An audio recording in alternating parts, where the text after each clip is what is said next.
Hey guys, today we are going to look at complex fractions. So really a complex fraction is just basically a fraction within a fraction.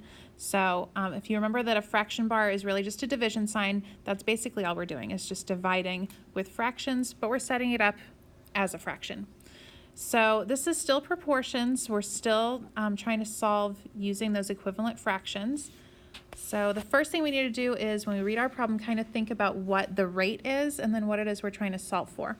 So here it says Hannah reads 2.5 books in 3 weeks. So how many books does she read every week? So they already told us she reads 2.5 books in 3 weeks, and I want to set it up as a rate. So you would need to set up, it's 2.5 books per 3 weeks. So 2.5 books for every 3 weeks. And then the question's asking how many is it for every 1 week. So I'm basically just finding the unit rate here. So I'm setting up my proportion. Remember, it's really important when you set up a proportion to keep your units the same. So my top is going to be books, my bottom is weeks. If you happen to set it up upside down where you have weeks on top and books on bottom, it's not a big deal. You just got to make sure that going across they are the same. So now that I have my proportion set up, it's the same process we did before. We're going to cross multiply and divide. We just happen to have a fraction now. So I'm going to do 2.5 books times 1 week. So 2.5 times 1, which is still 2.5. And then I am going to divide by the leftover. So 2.5 divided by 3. When we divide fractions like this, we need to make them improper fractions. So I'm going to do my cartwheel here.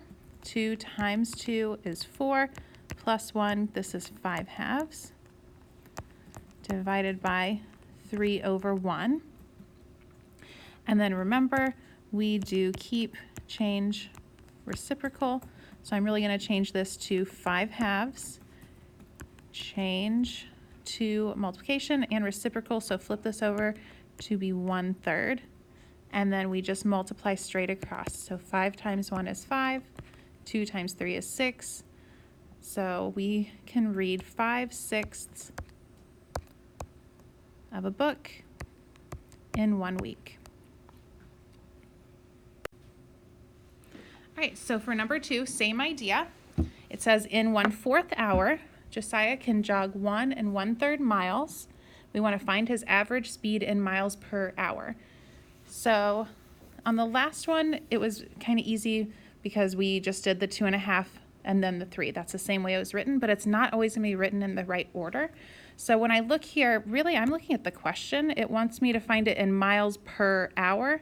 So when I set up my proportion, I'm going to make sure I put miles on top and hours on bottom.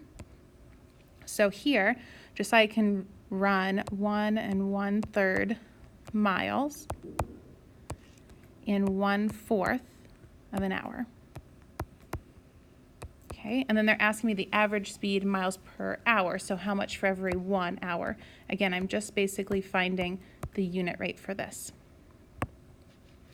Okay, just like any other proportion, I can cross multiply, divide, so I'm going to multiply here, 1 1/3 times 1, which is just 1 1/3. And then divide by my leftover. So 1 1/3 divided by 1/4. Remember, we don't want to have any whole numbers when we're doing division with fractions. So I'm going to do my cartwheel. 3 times 1 is 3, plus 1 is 4. So 4/3 divided by 1/4. And then we will keep, change, reciprocal. So keep 4/3.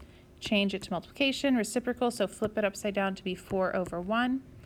And then we multiply straight across, so 4 times 4 is 16.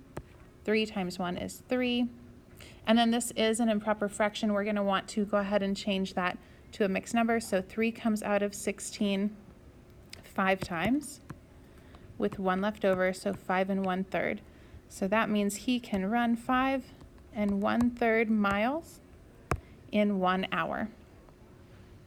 Okay, I want you to go ahead and pause the video here and try number 3 and 4 And when you are done, go ahead and check the answer key.